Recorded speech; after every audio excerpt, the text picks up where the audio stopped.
Hello, welcome to Shalom World. My name is Patricia Keane and I'm coming to you from Maynooth, County Kildare, Ireland. I'm presenting a series called The Porn Disaster.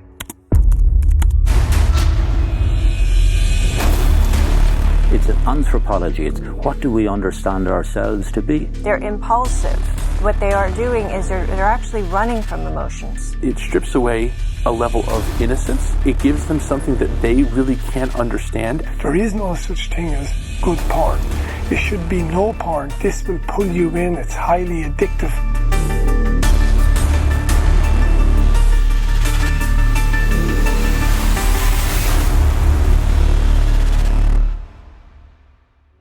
Today we are on episode 5 and our subject today is what should we be teaching children about porn and what does porn teach children?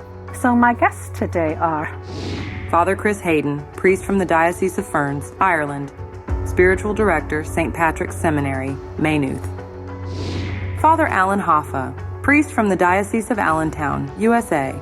He has BA in Philosophy and Masters in Divinity. Dr. Kielty Oberlin, she's from Ireland, doctorate in psychology and master's in counseling, specializing in eating disorder recovery. Gerard O'Donoghue, he is an engineer from Ireland, counseling parents and creating awareness around pornography. So I'm going to go to my first question on what should we be teaching children about porn? So Father Chris, I'm going to you first. Okay, to start maybe with the broad canvas, certainly here in Ireland at the moment, when the whole area of sex education is being discussed, in a lot of quarters you'll hear talk of the need for a sex education that is fact-based rather than faith-based. When I hear that, I have to admit that what I'm translating it in my mind straight away into fact-based rather than value-based. And it's putting a wedge between fact and value, which we really, even to say that sex education should be this or it should be that, that is a value statement in and of itself.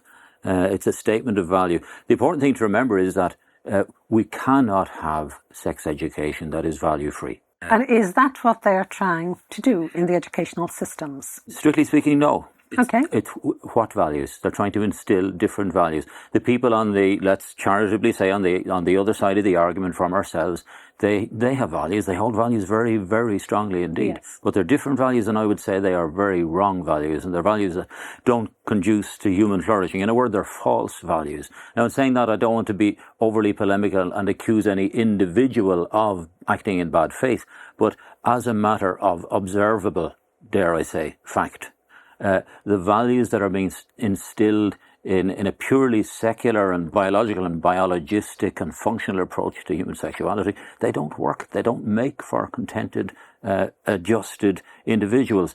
So values are in the service of, and they reflect an underlying take on what it means to be a human being. What does it mean to be a man or a woman?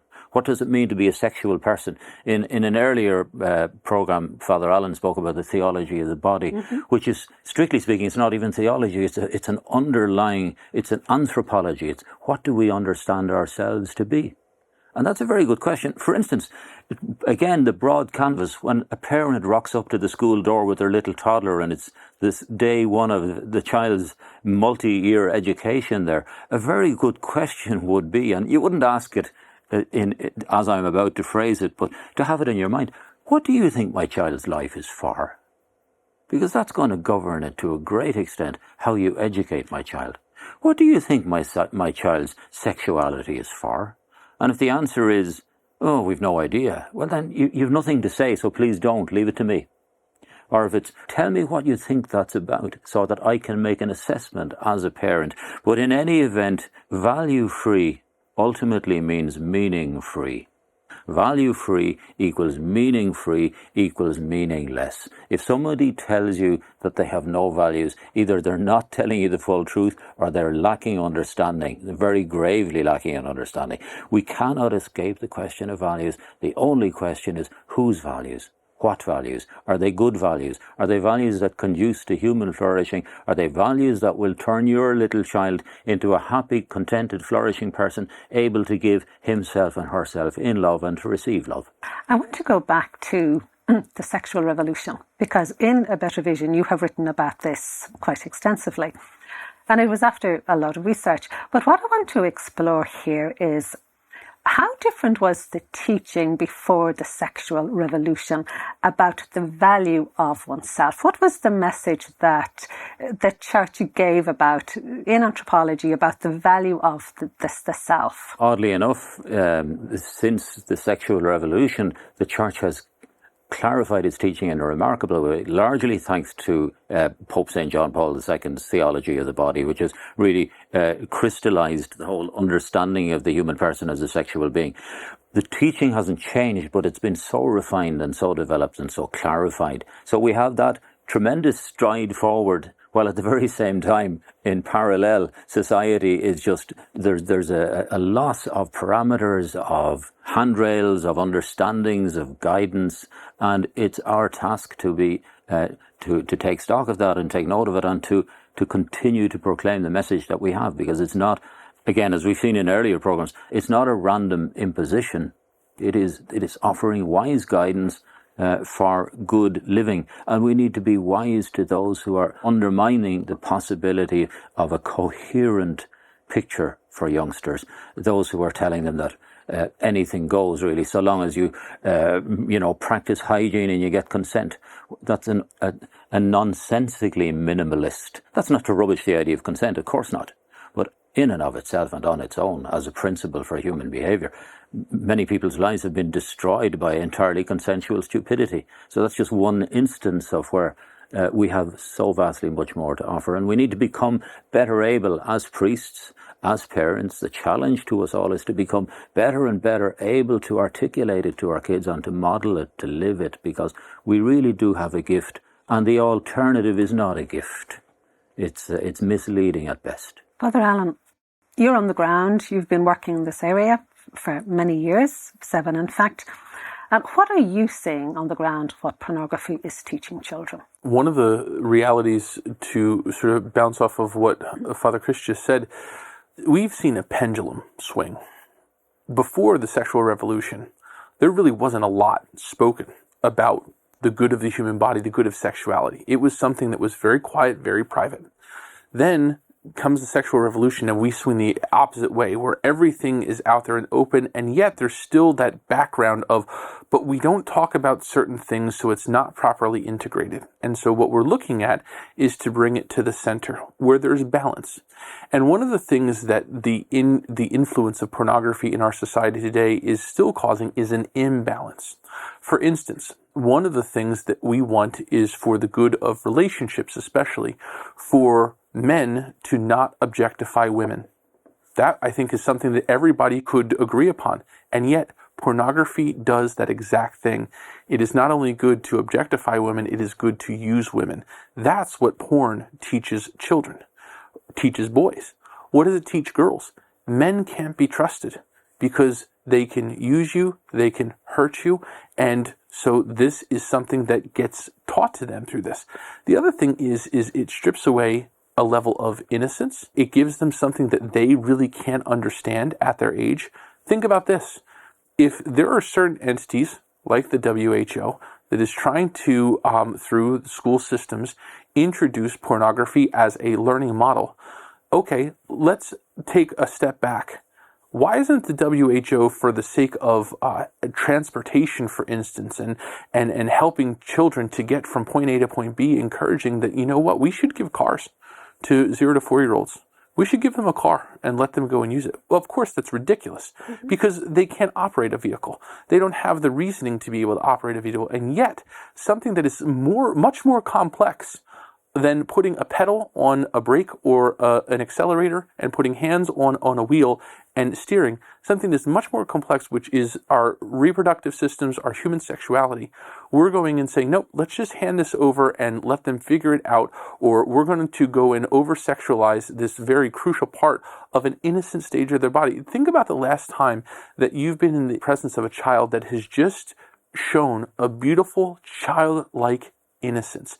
Our Lord in the Gospels calls us to be childlike. There's a value in that for the maturation of the child and for the separation between children in their growth and then when we become adults. And one of the things that this is doing is fast-tracking them through the important phases of their adolescent development and pushing them into a world that they can't understand.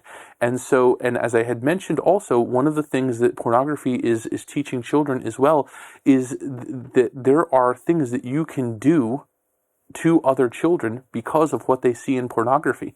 That if it can be done there, and I can go on and I can see so much, and it's not just I saw one random act, but when pornography shows so much with so many different people, that means that I, around so many people, can do these things too. And you get into peer-to-peer assault, and it is unhealthy for the world in which we live. So I think Father beautifully enunciated what we should be teaching children about sex, and also then making sure that there is preventative measures teaching children about pornography and what it is, but not allowing pornography to be that which teaches our children about their sexuality. Just to make one more point regarding what is and isn't taught, and this is sex education in general. There's a sex education program that's circulating in draft form now, and it's from the Curriculum Development Authorities here in Ireland, and it's one of the programs for secondary school. And the only place, I'm pretty sure I'm on solid ground in saying this, but the only place where it refers to the link between sex and babies, that'd be kind of sex 101 for most people. The only place where this program refers to the link between sex and conception is when it talks about contraception. It's how to break that link. Now, most people know that sex has rather a lot to do with bringing new people into the world, but it's a complete inversion of that deep, obvious, physical, natural, inherent significance of sexuality. And the only time it refers to it at all is how can we break it? That's also moving in the direction of, sex has not got to do with, and this is related to pornography, because pornography teaches us that sex has not got to do with making babies, bringing children into a community of love where two adults have taken a permanent bound commitment to each other, and that's the community of love into which they'll welcome any children that are brought into being by their lovemaking and so on. And pornography says it's got nothing to do with any of that. And if any of that gets in the way, then we need to get rid of that. So pornography, there's a link there with the kind of anti-life mentality. So pornography it teaches a lot. It teaches very effectively, but what it has to teach is very toxic.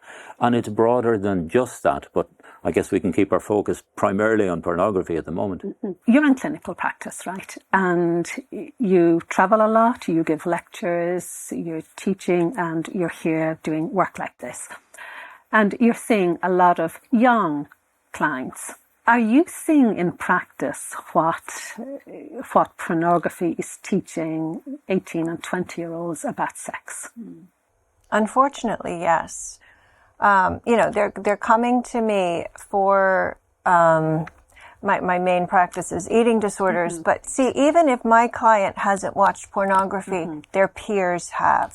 Okay. They're talking about it. The values of it are coming into the population. What is expected of them to be, how sexual they're expected to be is coming in. And to be upset about it isn't okay. So it's perpetuating that silence. I need to just go along with it. And then, of course, it's the obvious bit of the boys don't feel that they're virile enough or strong enough or look good enough, and the girls think.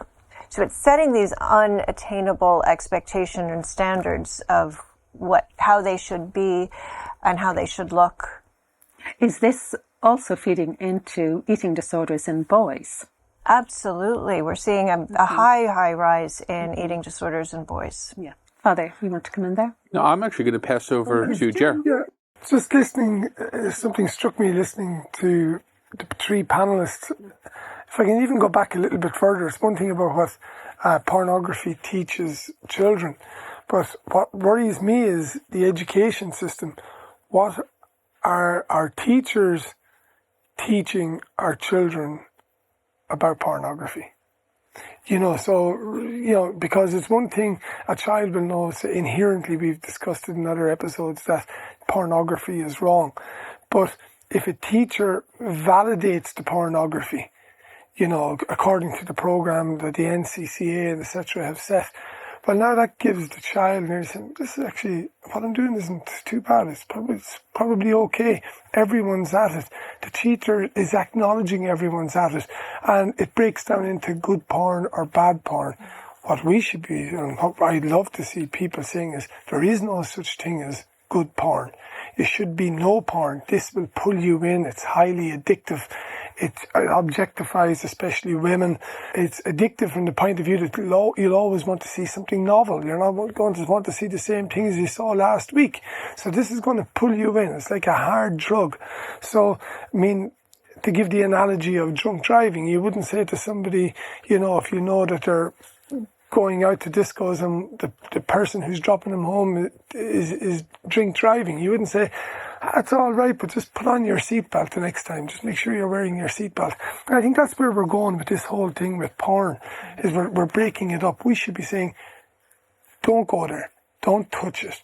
And that's what I'd love to see the education system saying. Not suitable for anyone, adults, but especially not children either. What Gerard's been saying there, I think that's utterly wise. There's just a kind of a timidity. Culturally, of course, culturally there's a whole different set of values there, but for us we should be setting the bar absolutely high, saying no, there is no threshold level of pornography for children. It's not how much can they cope with without being damaged. It is no.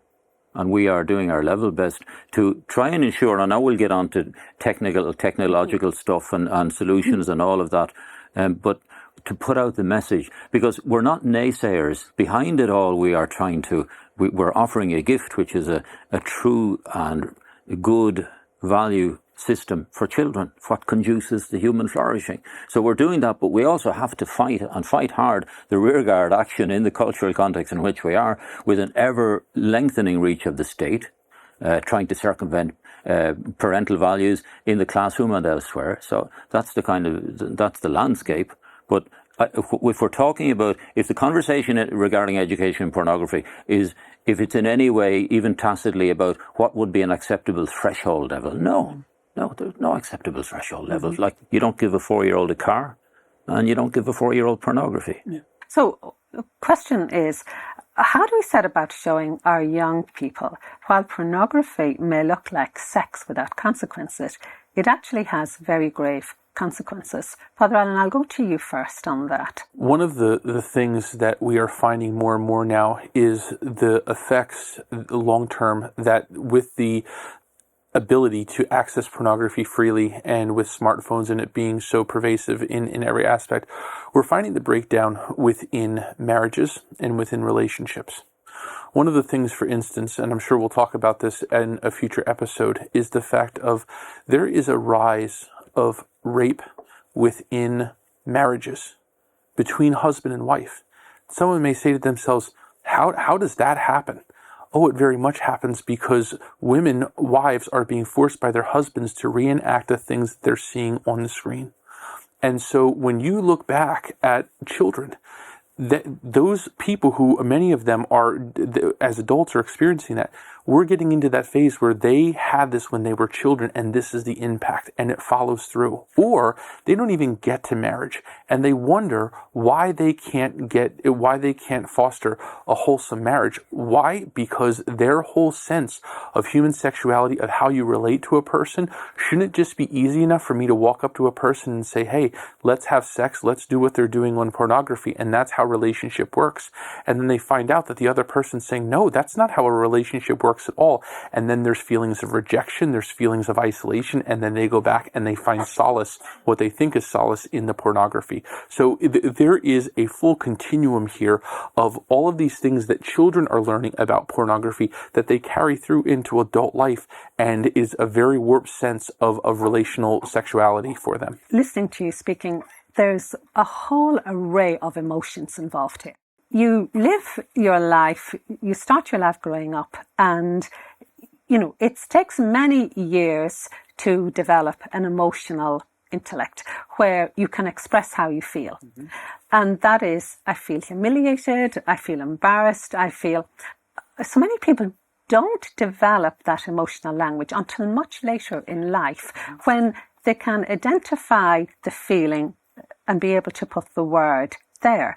So there's all of this mass confusion that's going on in the minds of young people.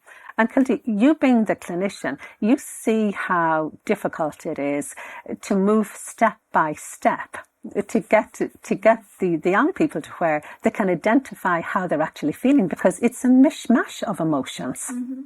Especially in young minds, part of that whole developmental element is to be able to identify feelings, feel them, identify them, let them pass, recognizing that they will pass, rather than impulsively react to them. If we look at eating disorders, if we look at pornography, addiction, they're impulsive. What they are doing is they're actually running from emotions. They're trying to bury them, hide them. So their way of coping is to ignore, push away, not deal with, basically. Anything but deal with them. So we're seeing this whole group of people in adulthood who have never developed the ability to acknowledge their emotions, feel their emotions, that are just impulsively kind of running away from them without even understanding that. And isn't it true to say that self-control is not the strong suit of teenagers? It's not the way they're wired. I mean, neurologically, the prefrontal cortex has not developed, so they don't have impulse control. And just as well they don't, because they have a lot of learning to do, and we don't want them all hanging back. But precisely that means there has to be an alliance between adults and teenagers. We have to be there for them, because they don't have the capacity to be fully there for themselves by nature, and it's good where they are, but there are risks associated, and we need to be there. We are their line of defense. We need to gradually give them greater and greater freedoms, but we have to be there for them, because to do things that they can't neurologically do for themselves yet and cognitively do for themselves yet. Well, thank you for your contribution to today's programme. Episode 6, we're going to be dealing with child protection and safety.